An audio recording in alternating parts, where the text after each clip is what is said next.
Too dang hot. Even with the wind, it's hot. A friend of mine called from Vietnam today and talking about how he he tries to go to a particular hamburger restaurant every day that's close to where he's working, and it's been going on for months. And of course, they can't speak any English at all. There's no English in Vietnam. There just isn't any at all. And so he just points to the menu. I want this burger.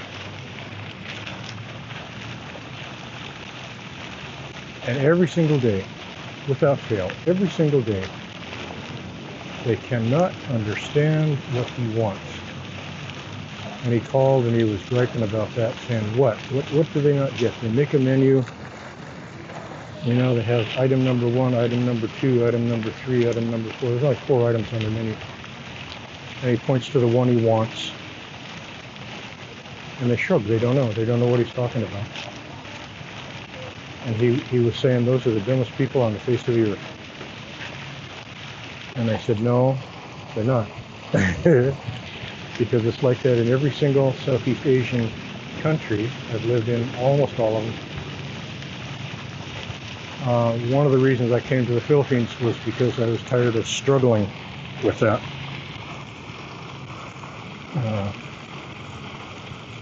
Supposedly, Philippines is an English-speaking country.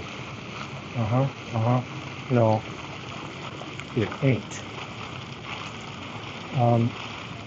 The Philippines has pushed English more than any other country to their kids. I don't know, Singapore's been pretty good about it.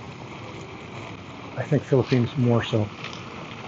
English is studied very hard, very diligently in Filipino schools, and they learn it actually quite well. If you write something to them,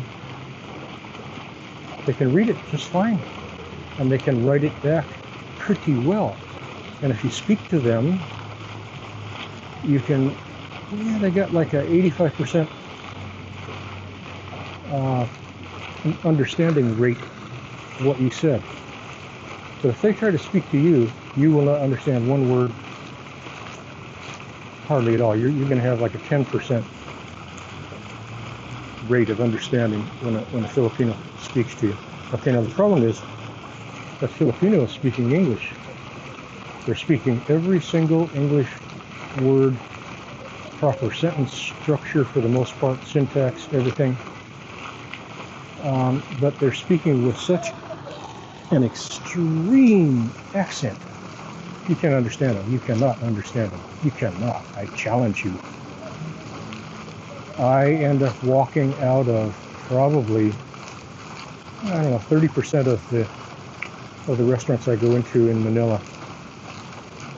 Because I will order, and they understand what I've ordered, hamburger, or steak, or shrimp, or rice, or whatever.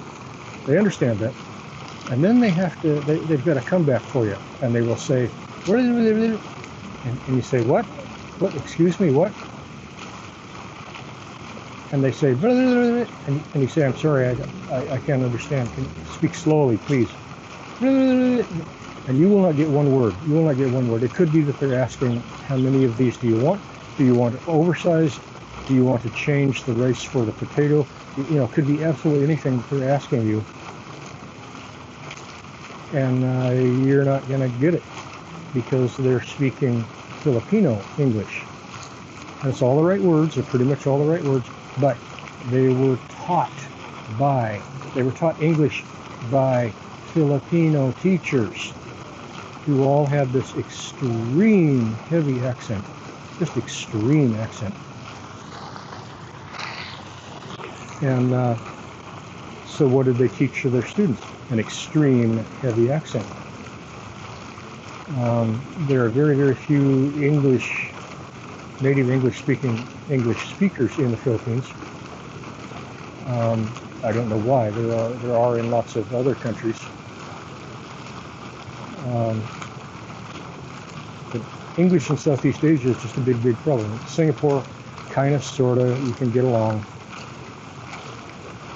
I don't know any other country, Southeast Asia, where English is spoken better than Singapore, and that's still pretty crappy. But he couldn't, he's not really been to other Southeast Asia countries. This friend of mine over in Vietnam, and he just couldn't believe the amount of trouble that he has trying to order a simple hamburger. Well, when you point to the menu, that circumvents the use of English. There's no English spoken by you or by them. It's a finger pointing at item number 1 or 2 or 3 or 4 on a menu.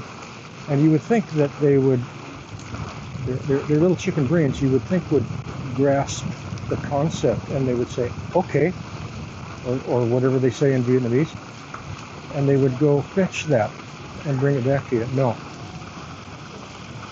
They'll just stand there. It doesn't matter how many times you point. It doesn't matter how you gesticulate.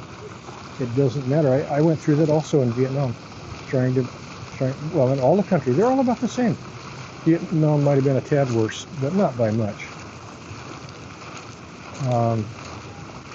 If I walk out of 30% of Philippine restaurants because we can't communicate, I probably walked out of 85% of restaurants in Vietnam because we couldn't communicate. And they won't try. Point to a menu, and they can't get it. They can't understand that that's what you want. You want the thing you're pointing to on the menu. And if there's any question as to how many you might want, then you hold up 1 finger, 2 fingers, 3 fingers. You know, I want 3 sausages. I want whatever. But that's lost on them also because they don't know what you want. Anyway, so it doesn't matter how many you want. They don't understand what you want. It's their own menu. They made the menu up. You know, it shows a dish with rice and shrimp on top. There's a picture of it on their own menu, and you point to it, you touch it with your finger, and then you look at them. They have no clue what they're supposed to do next. They just have no clue. So the question today was, the discussion today was, is this nature or nurture? Okay? Is this a cultural difference, or is it that they are genetically stupid? I had a friend with an IQ of 170 something, maybe it was 180, I can't remember.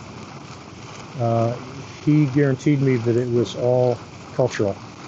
I disagreed, but he was way smarter than me. I'm only 141. He was 171 or 181 or whatever the hell he was. So that made him a lot smarter than me. So I had to defer to his superior intelligence. Say, okay, well, he must be right. You know, he traveled all over the world. He must be right. It's cultural. It's not.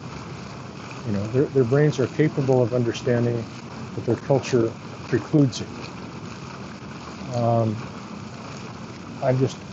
I'm no longer convinced he's right. When you see things like that, when you point to the menu, you touch the little picture of the rice with the shrimp on top. You touch it, and you can do things after that. You can open your mouth. You can point in your mouth. You know, that. I'm pointing at the rice and the shrimp. I want to put that in my mouth. You know, I want to eat that. I want to put that in my stomach. You rub your stomach. No, they can't get it. They can't get it. Sometimes you'll end up with 2 or 3 of them standing around your table. Maybe the manager, maybe the owner. They just can't get what you want. So is that cultural? Is that cultural? That's the question. Is that cultural? I'm not seeing it. I'm not seeing any culture that is so stupid that they cannot grasp that concept. That's the business they're in, preparing and selling food, taking orders. That's their business. They do that all day, every day. But yet they can't get it. They can't grasp it. They can't do it. They can't fulfill. You know, they have one job. Okay, they have one job and they can't do it. So I don't know. I don't try anymore. I'll give them maybe 3 chances, you know, to communicate here in the Philippines. If they can't get it, then they don't get my money. So I'm not going to sit there for 15 minutes going back and forth, you know, maybe getting paper and pen trying to write down, I want 1 hot dog. I want 1 hot dog, you know, pointing to the menu. God. I was in a place a long time ago, a year and a half ago. in a big mall. It was a little shop in the mall. I sold empanadas. A big, huge banner on top over the ordering window said empanadas. And it had like 3 kinds of empanadas. And I went up there and said, I would like 3 empanadas. And the girl said, we don't have empanadas. And her English was passable. She said, we don't have empanadas. And I, taken aback for a minute, I thought, oh my God, I must have really mispronounced that. And so I stepped back and I pointed to the big banner right above her head, you know, putting hat above her head, big block letters, empanadas. And I said, there, I want empanadas. That is empanada. I want empanadas. And she looked me right in the eye and said, we don't have empanadas. And we couldn't cross that bridge, and I ended up walking away with no empanadas. Culture or DNA, nature or nurture.